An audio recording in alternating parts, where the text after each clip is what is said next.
അപ്പോൾ അടുത്ത ഭാഗം 200 തൊട്ട് 203 വരെയുള്ള ശ്ലോകങ്ങളാണ്.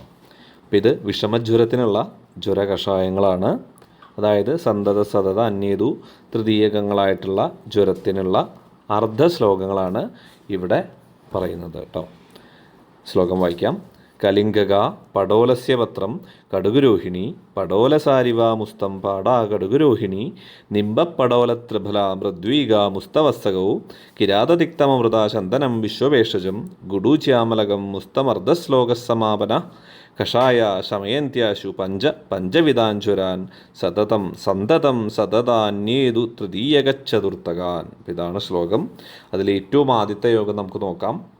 കലിംഗക പടോലസ്യ പത്രം കടുകുരോഹിണി. അപ്പോൾ കുടകപ്പാലേരി കൈപ്പൻ പടവലത്തിൻ്റെ ഇല കടുകുരോഹിണി. ഇതാണ് ആദ്യത്തെ യോഗം. രണ്ടാമത്തേത് പടോല സാരിവാമുസ്തം പാട കടുകുരോഹിണി.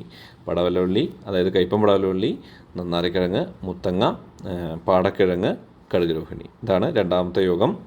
ഇനി മൂന്നാമത്തേത് നിംബപ്പടോല ത്രിഫല മൃദ്വീക മുസ്ത വത്സകൗ. വേപ്പിൻതൊലിയുണ്ട്, പടവലവള്ളി, ത്രിഫല, മുന്തിരിങ്ങ, മുത്തങ്ങക്കിഴങ്ങ്, കുടകപ്പാലരി. ഇതാണ് മൂന്നാമത്തെ യോഗം. ഇനി നാലാമത്തേത് കിരാതതിക്തമൃത ചന്ദനം വിശ്വഭേഷജം. ഇപ്പോൾ കിരിയാത്ത്, ചിറ്റമൃത്, ചന്ദനം, ചുക്ക്. ഇതാണ് നാലാമത്തേത്. ഇനി അടുത്തത് അവസാനത്തേതായിട്ടുള്ള ഗുഡൂച്ചി ആമാമലകം മുസ്തം അർദ്ധ ശ്ലോക സമാപന എന്ന് പറഞ്ഞു. അപ്പോൾ ഇവിടെ ചിറ്റമൃത്, നെല്ലിക്ക, മുത്തങ്ങക്കിഴങ്ങ്. അപ്പോൾ ഇങ്ങനെയുള്ള അർദ്ധശ്ലോകം കൊണ്ട്, അല്ലെങ്കിൽ ഈ അരേശ എന്നൊക്കെ പറയണ പോലെയുള്ള ഈ യോഗങ്ങളെ കൊണ്ട് നമുക്ക് 5 കഷായം നമുക്ക് പറഞ്ഞു തന്നു. അപ്പോൾ ഈ 5 കഷായങ്ങളും എവിടെയൊക്കെ കൊടുക്കാമെന്ന് വീണ്ടും പറയുകയാണ്. അപ്പോൾ കഷായ ശമയന്ത്യാശു പഞ്ചവിധാൻ ജ്വരാൻ.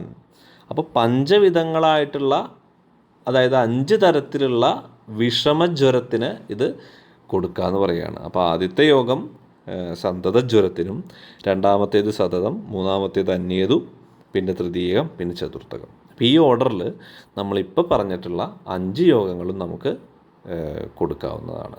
അപ്പോൾ ഇതെല്ലാം ശമിപ്പിക്കുമെന്ന് ആചാര്യൻ വീണ്ടും ഉറപ്പിച്ച് പറയുകയാണ്. ഇതൊക്കെ വളരെ നല്ല യോഗങ്ങളാണ്.